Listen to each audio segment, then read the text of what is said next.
Kakapasok lang na balita kanina mga kapatid, in-announce ng samang basketball ng Pilipinas na si Coach Tim Cone ang magiging head coach ng Gilas Pilipinas.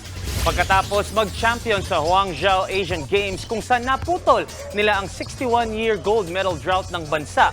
Binigay kay Coach Tim ang kupunan, unang sasabak ang Gilas sa FIBA Asia Cup qualifiers kung saan makakalaban nila ang Hong Kong sa Feb 22 at Chinese Taipei naman sa Feb 25. Sasabak din sa Olympic qualifying tournament ang Gilas sa July 2 hanggang 7 sa Latvia. Ang mga kasama ni Coach Tim ay si Richard Del Rosario na pinangalanang team manager ng kupunan. May 12 players na din na pinili si Coach Tim para sumama sa kanya sa gera. Kasama dyan ang PBA players na sina Scotty Thompson, Chris Newsome, Calvin Oftana, CJ Perez, Jamie Malonzo at Junmar Fajardo. Tinawag din nila ang Pinoy B-League imports na sina Dwight Ramos, AJ Edu, Carl Tamayo, Kai Soto at UAAP champion and MVP Kevin Kiambao. Si Justin Brownlee naman ang kukuha ng naturalized player spot pero inaantay pa ang final decision ng FIBA sa kanyang eligibility.